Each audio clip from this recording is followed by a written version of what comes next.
This is Antic, the Atari 8-bit podcast.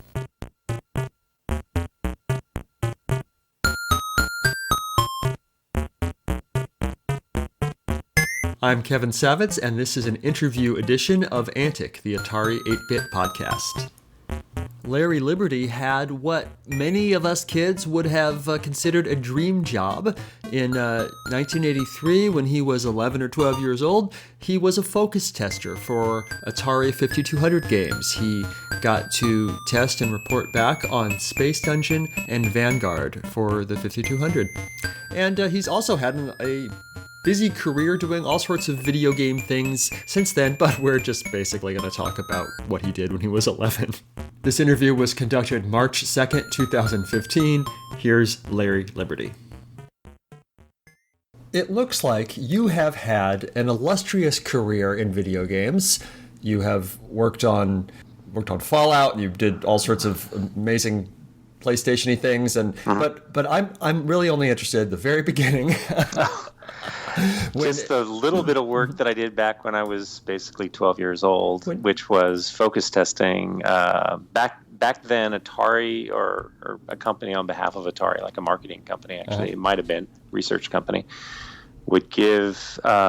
Somehow, my dad got in touch with them and wound up giving me some pre-production cartridges for a few months, and I worked on 2 games like that. So Space Dungeon and Vanguard, Space Dungeon being my favorite of the 2, and actually I really enjoyed Space Dungeon. I thought that was a great 5200 game. So were you really into video games already, and your dad just did you a super solid by finding you free games to play? Or? Yeah, I had so prior to that, so I probably in 80, I think in 1980 is the first time I tried Apple Basic. So I would have been 9, and I did probably made my first like pseudo gamey thing, very simple thing back before then. So yeah, by 10 or 11, I had written some simple games in Apple Basic. So I was into games and technology. I loved computers. I didn't have one. I had to use what was at school, but in fact, I didn't have my own computer until I could buy one when I got a job when I was 16. And that was an Atari ST because I couldn't afford an Amiga at the time. So I did have some connection to Atari one way or another kind of throughout my life. I wound up working for them later, and then I had my own game company that did develop one game for Atari. So a remake of Yar's Revenge, if you remember that. The original. You probably remember better than the remake. So. Probably. Yeah. So, okay. So, how did the focus testing work?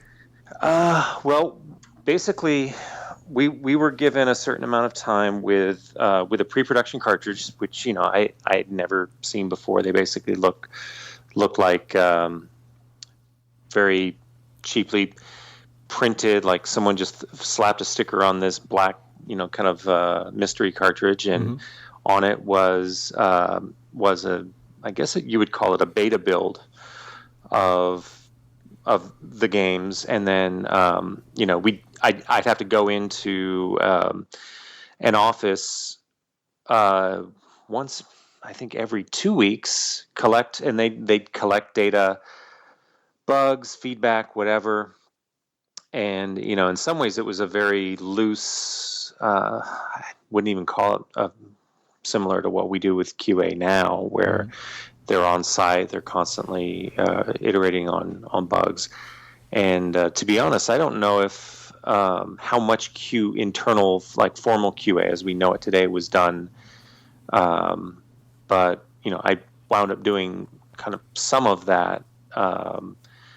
But the data was collected at most on a biweekly frequency. Going into the office, and then giving both that sort of feedback. But I think they were more interested in just kind of design feedback, just quality game quality feedback, that sort of thing. And the one thing that was weird, one of the games was Space Dungeon, and the retail product wound up shipping with a controller caddy, that a cradle that allowed you to stick two of the 5200 controllers together, so you could play a twin stick shooter similar to Robotron, because that's what Space Dungeon kind of was. What wound up happening, since they didn't give us that when we were doing testing, so I had to like borrow one of my brothers, and one of us would steer, and one of us would shoot, and just because it was a real pain in the butt to try to do that without something that would stick those things together. You could sort of do it if you kind of jam them together and so forth, but it was a big pain in the butt. It didn't work as well. So it wound up being sort of this weird single console multiplayer experience, because we had no controller caddy. So it was kind of fun. And I'd say Vanguard was more of an arcade port. So there wasn't as much, to be honest, I didn't feel as like they needed as much qualitative feedback on that one, because it was pretty much, hey, they were just trying to make it as close to the arcade as possible. Whereas Space Dungeon, at least to the best of my knowledge, was never released in the arcade, and I think it was made for the 5200. So that one was more about kind of creative feedback. Were you expected to take notes when you were at home playing? Yeah, I mean, I did. I basically came into the office with whatever notes I would take. 11-year-old scrawl. Yeah. Yes. This game sucks. Yeah, well, hopefully more than that. And that, I mean, I hate to say it, but it really wasn't that complicated. I mean, if you've ever talked to current QA, I mean, if they try to tell you what it is they do, I mean, even now, I mean, there are a lot more submission standards, TRC and TCR compliance that you have to do for Sony and Microsoft, and that was never made apparent to me if there was anything like that. But these were Atari published games, so I don't think it would even matter as much to them. So it was really just about play the game, talk about balance. Is this too hard? Is this fun? Is it addictive? Are there bugs? Did you have a 5200 before this started? I did have a 5200. That was the one console. I actually never had a 2600.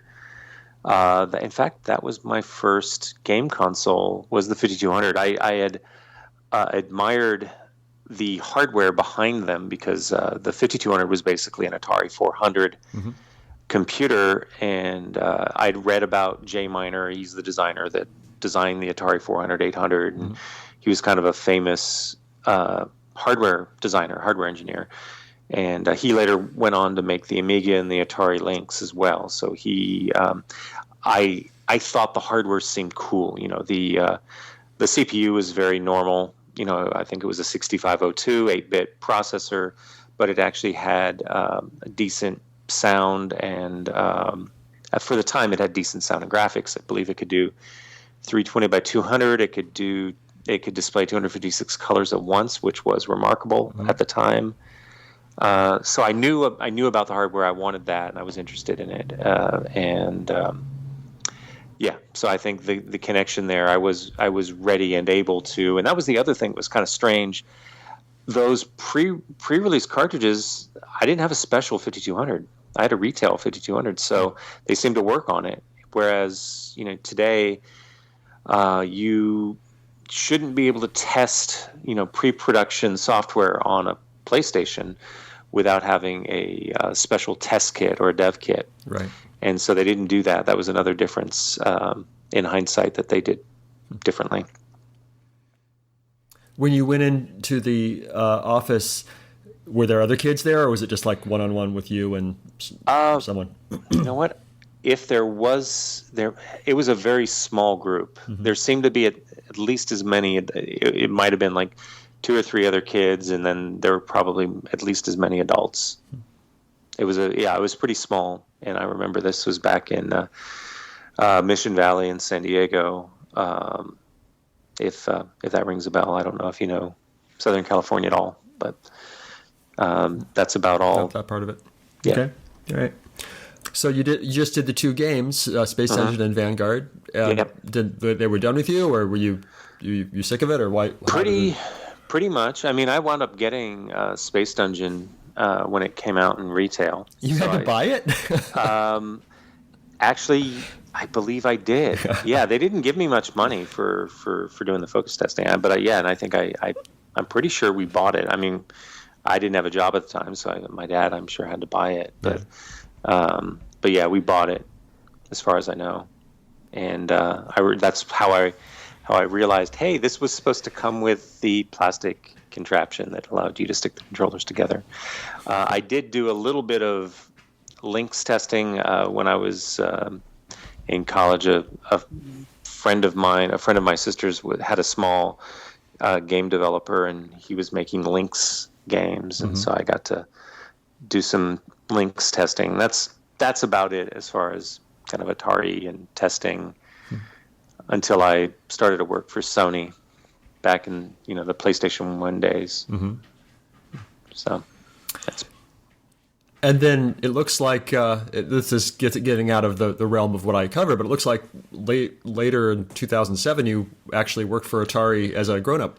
Yes, I did. Kind of a different Atari at that point. Yes, at that point. So you probably know this, but Infogrames acquired basically the name, and it was all rather complicated. Yeah. So they basically rebranded themselves from Infogrames, which is a French game company. I think started in 83 to 85, somewhere around then, and they took on the identity of Atari. And when I was there, frankly, they were not very big, so I wound up having to manage kind of all RPGs. So by then they had the Dungeons and Dragons license, and so I spent a lot of time on D&D and D&D related titles, mostly Neverwinter Nights 2, and expansion, adventure packs, those sorts of things. There was a D&D Tactics game for the PSP, and another game that was unrelated to D&D but was actually really cool, The Witcher, which has since gone on to spawn a couple of sequels, and that wound up being really, in my opinion, a fantastic game. So that was a fun time, and that's when Atari, at least Atari in the U.S., was based in New York, and they had a fairly small office on Fifth Avenue, and the home office was actually in Lyon, France. So it was a fun time. They had lost a lot of money before then, so we had to be kind of creative with marketing and PR, and just to get our games noticed. We didn't have a lot of money to spend on any of that, so it was kind of a fun time, even though it felt like I guess it felt like we were underdogs, but we still did okay with a couple of the games. I think The Witcher, at least worldwide, sold well over 1 million, and then the Neverwinter Nights 2 franchise still did pretty well. I thought of another question about the focus testing. Sure. Do you remember any features that weren't there in the early versions, or that were taken out, in the production version of Space Dungeon or Vanguard? I know it's kind of a niggling question. You were 11, but maybe something stuck out to you. Yeah, I'm trying to think if what was there. Boy, to be honest, I can't. The only thing I really remember being different was the lack of that plastic thing, but the controller holder. Yeah. But I think the game, other than maybe some bugs, it was pretty similar. I mean, I remember there were various enemies. There were, I think, 99 levels in Space Dungeon, and I think that's how many it shipped with. And yeah, you know what? I think that wound up just getting bug fixing. I don't really remember anything too remarkable. I know that's kind of a boring answer. No, that's fine. It is what it is. Was it when you found a bug, were you just like, yeah, I've done something here. I've done my job? I guess, yeah. I mean, I really wasn't too familiar. I mean, I'd done a little bit of programming myself, and most of the time, if I did something wrong back then, it just meant that the thing didn't work. Period. But yeah, it just might have been some graphical errors, something, nothing too bad. I think games were simpler. They were smaller. I mean, at most, games were 16K on the 5200, as far as I know. They were rather small, especially compared to what we got now. So yeah, it was really amazing what they could do with very little. Do you remember how much they paid you? Oh, it was not much money at all. I think they just gave me money when I came in. I'd have to ask my dad. It was not much at all. Maybe. Well, anything to an 11-year-old is good. Yeah. It was really. They're probably counting on that. Yeah, I think so. Basically, they was like, "Hey, you get to play the game, and then we'll give you like $20 a session or something like that." It was a relatively small amount of money, but to me, it seemed awesome because I was getting to play a game early, and it was a little bit of money, and that was just icing. It was not much money. Do you think that doing that focus testing helped propel you into your career as a video game guy, or was that going to happen anyway? I mean, it certainly didn't hurt. I wanted to. It gave me some additional insight and kind of expose the fact that, hey, this is a business and there's a process to making these things, and there's a possible career here. It at least opened my eyes a little bit, but it took some time. I didn't get back into games for real until many years later. I'd worked for the family business. I did some boring programming before that outside of games, and it was just kind of good fortune that got me in touch with Sony back in the early days of PS1. But yeah, I'd say it certainly helped.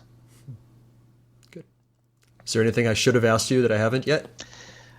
I mean, related to old Atari, not so much. I mean, obviously, I briefly mentioned later on. My old company, Killspace, did develop Yar's Revenge for Atari in 2010. For any classic Yar's fans, they might have been displeased that it was a rail shooter, so a very different take on Yar's. But what platforms was that from? For Xbox 360, PC, and there was a PlayStation 3 version, but I don't think that was actually ever published. But the other two were, and it was made in under 6 months. So not as much time as I'd like, but things rarely are ever exactly perfect. Do you want to take a minute to talk about what you're currently working on or pitch your current project? Well, right now I'm in Southern California talking to one production company and two film companies, basically. One in particular that we're trying to get a game built on their IP, on their franchise, and I can't say what it is yet, so I have to be cryptic. I'm sorry, because it's not been announced. But the idea is that we take a famous film franchise and develop a game and a team around it, and develop it somewhere, and probably in the LA area. One of them possibly in the San Diego area, and that's primarily what I'm working on now, is trying to put the team together, trying to line up financing, which is always the fun part of this business that can take a long time if you're not careful. It can take many months. Awesome. Sounds like fun. Yeah, hopefully. Hopefully I'll have some traction in the next week or so if things go well. I think that's it. Thank you so very much. Yep, no problem. You have a good day. You too.